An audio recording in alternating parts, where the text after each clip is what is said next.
Michigan sucks. Welcome back to the Holy Huddle. Presenting your host, Ethan Mailer. I'm Drew. What's up? And a lot happened this past week, more than we expected, certainly for sure. Rome has fallen when it comes to Alabama. The Roman Empire has collapsed.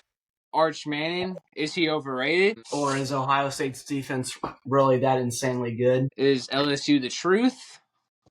Are they not? We're going to discuss that in today's episode.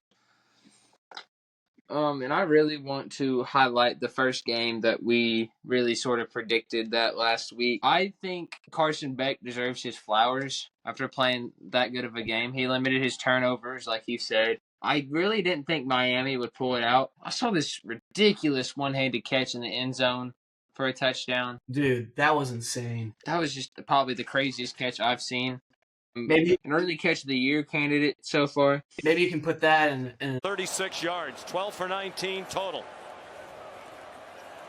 Under pressure, off his back foot, up for grabs, and caught. an edit. Maybe. That was crazy. I'll throw it in there for sure. But Carson Beck threw 2 touchdowns, passed for about 250 yards, I think. Yeah. And leading Miami to the win. What do you think about that one? Man, I was really impressed with Carson Beck. And he definitely has a lot of weapons. Number 10, Tony was he played really well. Snap. He's covering C.J. Daniels at the bottom of your screen under pressure for Willie Amuasa. And it is caught! Malachi Tony! Other former Florida wide receiver, Kadarius Toney. Yeah. But that one-handed catch for a touchdown, at first I was like, I don't know how that wasn't intercepted. C.J. Daniels. That was a lofter, if anything, and but it was really a perfect pass. I mean, there was 18 seconds left in the first half, but no, Carson Beck, boy, he sliced and diced that night. He limited his turnovers. Had a completion rate well over 50. He was 20 for 31 passing. The run game was solid for them. Overall, a very successful night from both teams. I just really think Notre Dame, when it came down to it, that one interception near the end of the game really put the nail in the coffin. A 15-yard return. When you chase the ball, good things happen, and that's exactly what happened for Ruben Bain. Gets tipped up in the air a couple times into the awaiting arms of the All-American defensive end. That's great hustle to get out there and try to make a play, as you can see it from the progression. Often. Yeah, no, for sure. Well, the one interception by C.J. Carr, but other than that, I thought he played really well. He had 2 touchdowns. He had that one pick. That crazy touch. I think it was their first touchdown against Miami off that crazy kind of run play, and then he just threw it in the back of the end zone, and the receiver caught it. Yeah. Jadarian Price had a really solid night. Jeremiah Love, he was kind of very underwhelming for sure. Yeah, 10 carries, 33 yards. Yeah, I thought he played well, but I think that Miami definitely had a really good plan defending the run against him, which they needed to. I literally said if they can't stop Jeremiah Love, Notre Dame's gonna win it. But and they stopped him. So, and something that really surprised me is that their home crowd was a really good turnout at the game. Unlike it was rocking. Unlike what I thought. But Carson Beck, passed for 205 yards and 2 touchdowns. Yeah. Managing the game effectively, I would say, for sure. The defense was solid. I see at least 3 sacks here on the stat sheet, which is good for the Florida defense. Only see about 1 sack here for Notre Dame, so they really didn't get to Carson Beck all too much. Yeah. So, and that was probably the difference in the game, to be honest. They couldn't get the pass rush going, more than likely. Well, and looking at all the stats and numbers, they're pretty dang close to each other.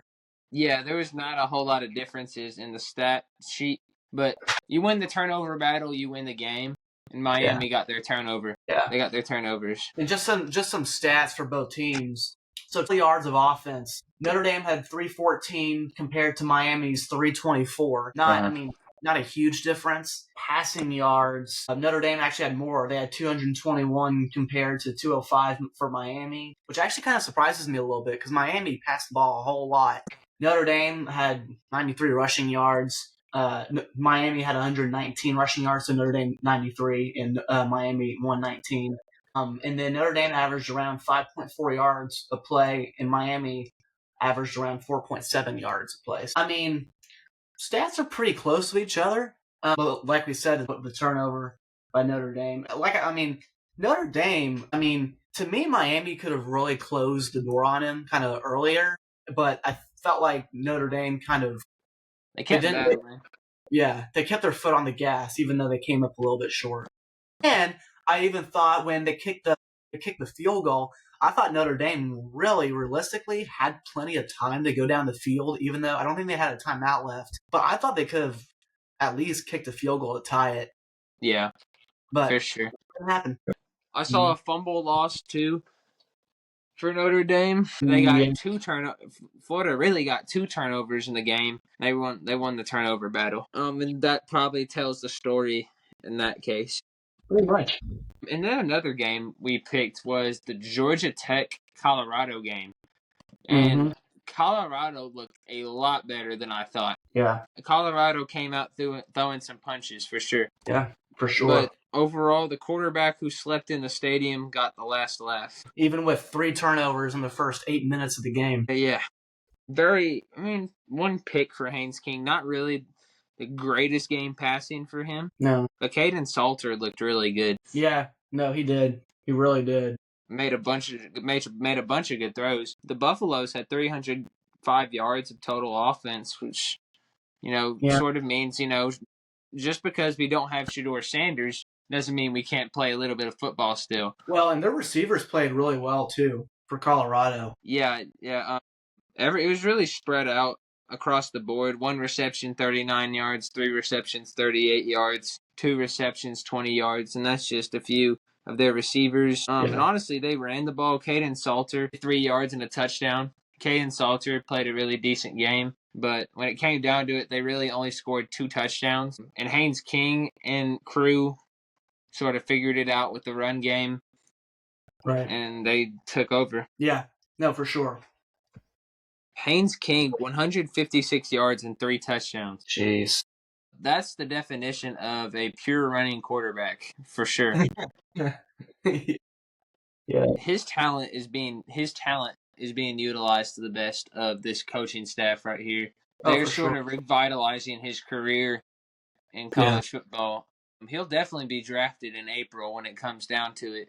His talent, his running ability is undeniably good. He may not have a crazy arm, or he might not be able to make these crazy throws, but he has the speed and the wheels to get the job done and win. Well, he's a tough son of a gun. Yeah, he's went through a lot as a quarterback in the college football realm.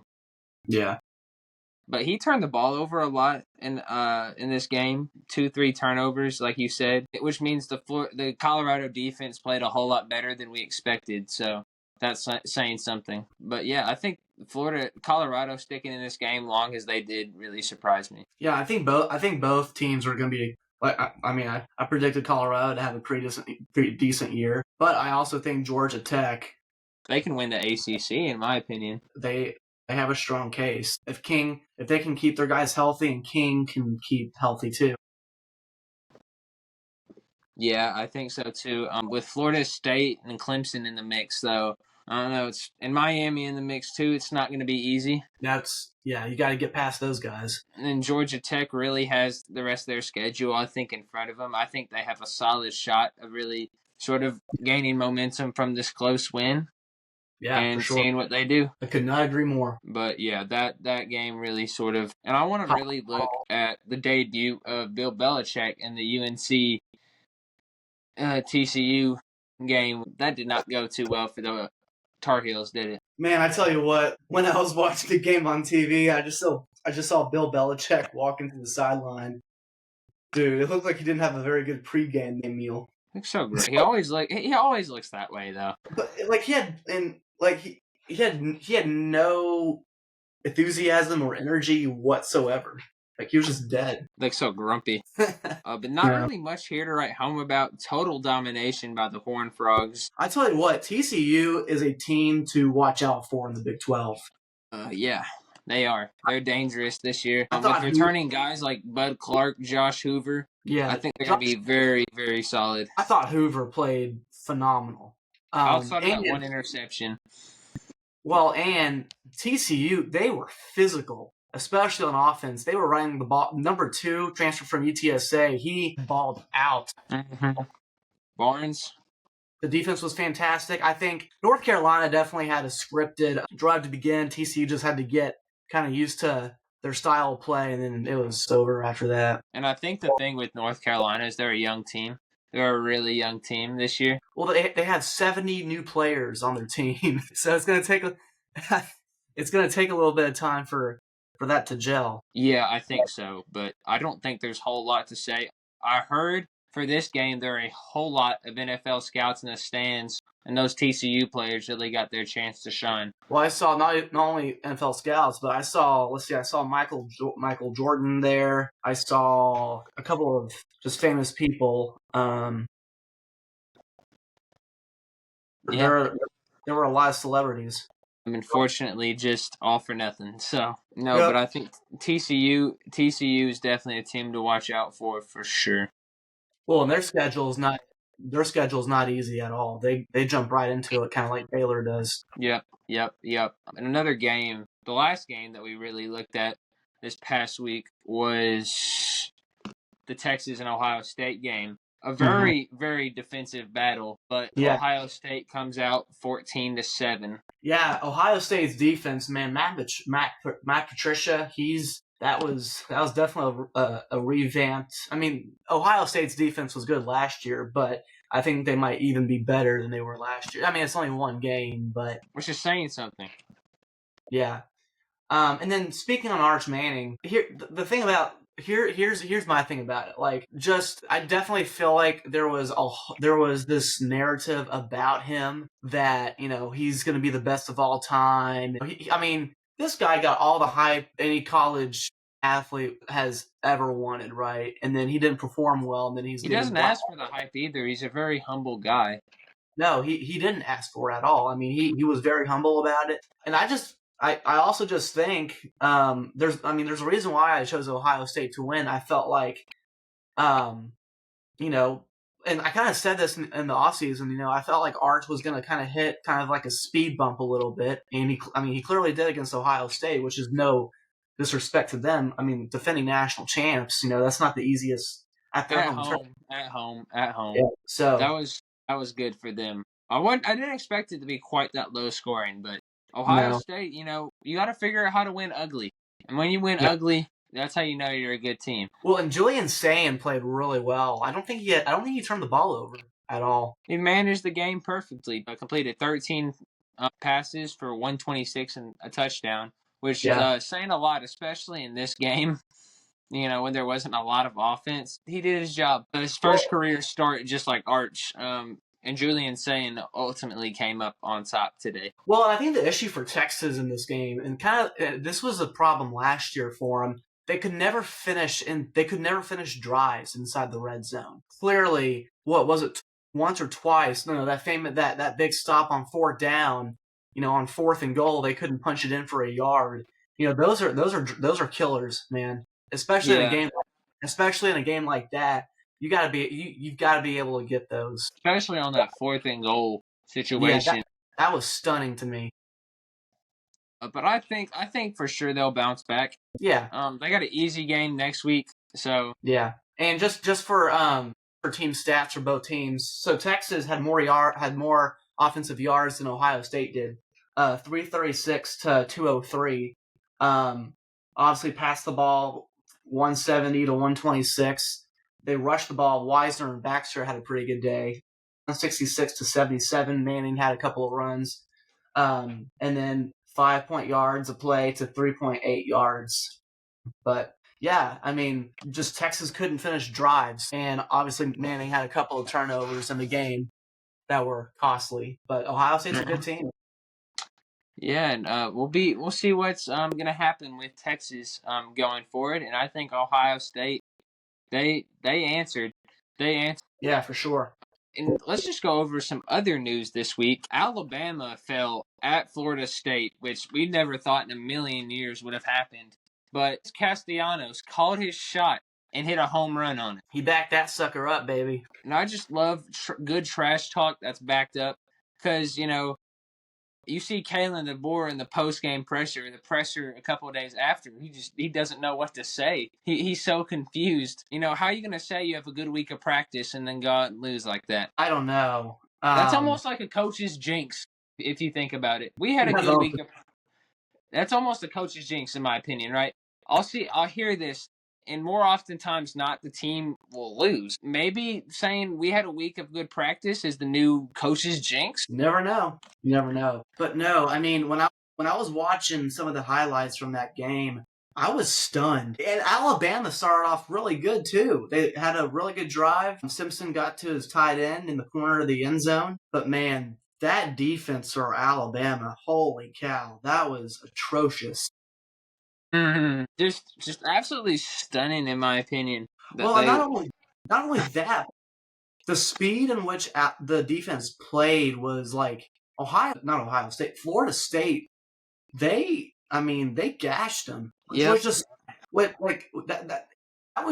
that was stunning to me, because it almost seemed like there was an effort problem. Like they just weren't getting there. And that run game by Florida State really dominated. Oh yeah.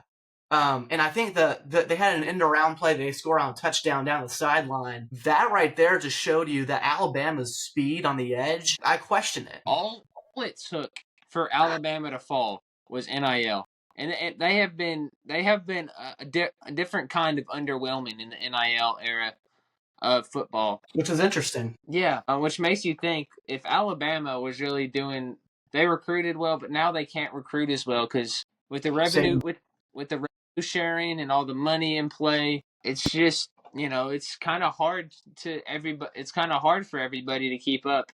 Yeah. And some teams are going to get left behind, and I think Bama's starting to get left behind right now. The thing I'm concerned about with Alabama is they have Georgia in a couple of weeks, and they got to go on the road to Georgia. Right now, I'm definitely concerned about that because no one's afraid of Alabama anymore. No one. No one's scared of them. You see Alabama on the schedule and you start laughing. But yeah, that game against Georgia's going to want, they're going to have blood on their hands. But that game definitely concerns me. If that defense plays like that against Georgia, Alabama is going to get blown out by at least 21 points. Oh, they're going to get smoked. Yeah. Gunnar Stockton looked well in the season openers. Yeah, they got to figure some things out. But hey, give credit to Florida State, man. They played really well. I mean, it was 24-7 at one point, which I haven't seen that from. That was stunning. But yeah, I mean, and I don't think it's all Ty Simpson's fault either. He was a little hesitant in some spots, but when it comes down to it, you win, you lose as a team. Yeah. There's plays where people could have, made a play for him and sort of helped a brother out, That's what you do. You pick each other up as a team, and they weren't really picking each other up. They were letting one person's mistake define the whole game. Yeah. No, they definitely have some things to figure out this week and the next coming weeks. They definitely need to get better before SEC play, because if they don't, DeBoer is definitely going to be on the hot trends for a little bit. And, just another game that we sort of want to briefly recap. The Clemson-LSU game. Yeah. Very defensive game. A lot of the games of the week happen to be like that. Lots of turnovers between the two teams. Fumbles, interceptions. At least on Clemson's side. Clemson had an interception. Kay Klubnik threw an interception. Mm-hmm. LSU fumbled. Well, and Nussmeier, I mean, he played a decent game. He wasn't like lights out or anything. It was like he said, it was mainly the defense. But I tell you what, that defense for LSU is really good. They're starting to bring back the DBU persona. Yeah. I mean, they held to me one of the best offenses in the country to 10 points on their home turf. That's pretty dang impressive. And a Heisman front runner at that right now. Yeah, for sure. But, only time will tell with that. I mean, you talk about Harold Perkins, Weeks got pressure. I thought the LSU secondary played phenomenal in the back end. I thought they put pressure. I thought they got pressure on Klubnik to maybe force a couple of throws. But yeah, pretty much. I mean, Clemson only had 200. Yeah, Clemson had 261 total yards of offense. They they had 230 passing yards, but they only rushed the ball for 31 yards. That tells you something. That means they couldn't really run the ball efficiently. Yeah. Yes. For Clemson, if you can't run the ball very well, that's not a very good recipe because they're more of a balanced offense. And then for LSU, they rushed for 108 yards. They passed for 246. And they had 354 total yards of offense. A very balanced attack. Yeah, for sure. And then a sort of look to next week on the slate. We got some good ones coming up for y'all, especially with the marquee match of the week being Michigan-Oklahoma. But I want to go to this first game of Arizona State and Mississippi State. Arizona State is going into Starkville, Mississippi to play the Bulldogs. What do you think about that? They're going into Stark Vegas, so that's one thing. Cowbells are going to be ringing. And I saw clips of Arizona State practicing with cowbells. Yeah. Which is just pretty cool. I think Mississippi State beat Southern Miss 34-17. Arizona State won their opener. This game's at 6:30. Man, I really like Jeff Lebby and Blake Shapen at quarterback, but I also like the Sun Devils and what they've got. I think Arizona State is going to be contending for the Big 12 championship, but give me the Bulldogs to knock off the Sun Devils. Yeah.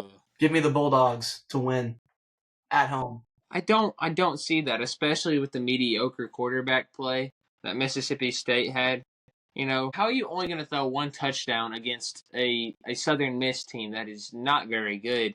Well, Sam Leavitt had 4 total touchdowns in his opener. Sam Leavitt elevates his team play.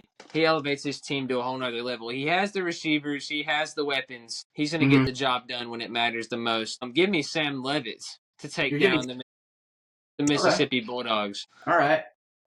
I just think Jeff Levy's gonna pull out some hat tricks. I think Mississippi State. I think they take care of business. I think there's going to be a little bit of an experience and talent discrepancy there, just because Mississippi State, all those transfers, they could have the same problem North Carolina does. They don't have that chemistry together yet, and it could just compound, and one thing could lead to another, and they could lose. All flat on their face. And they could just, everything could fall apart for them. Sam Leavitt has a returning receiver. He has returning talent back. He knows his guys. Blake Shapen, he doesn't know who he's throwing to on the next play. Yeah.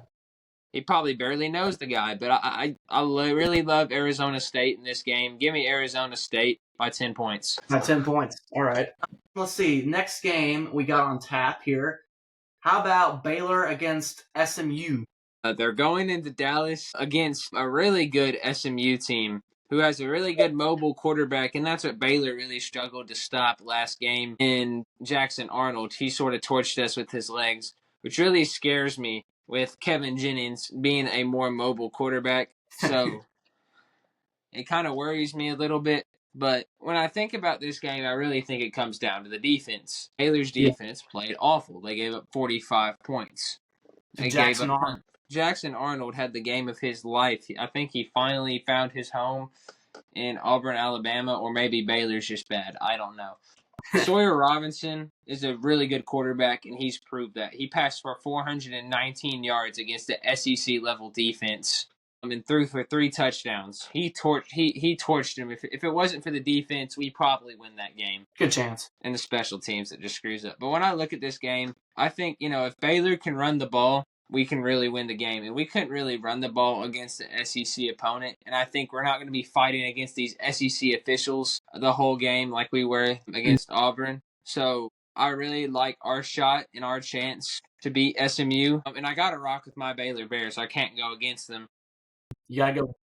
I got Baylor winning. By at least Baylor covering the spread at +3. So you got them sickin' Bears, don't you? Sickin' Bears. Well, yeah, I think Sawyer Robertson. I think he's got another chance at a 300-yard passing day at 11 a.m. in Dallas. I also think Kevin Jennings is going to come out and start firing some bullets, and I think Baylor's defense is definitely going to be tested again. Like you said, I think if Baylor can run the ball, that could be beneficial toward Baylor. But Baylor's 0-1. They lost, to me, a really important game to Auburn. I don't think they can lose again. but give me Kevin Jennings and the Mustangs to win at home against your Bears. Sorry, buddy.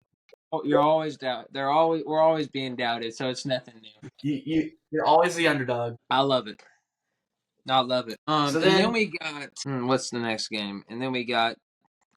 Let's see. We'll do Iowa State. Yep, Iowa State was the next one. Iowa State is it? Battle of the Corn People. Corn People, yeah. I'm just gonna stick with that and roll with it. There's a lot of things. I just gotta roll with it at this point. I screwed up. The corn farmers.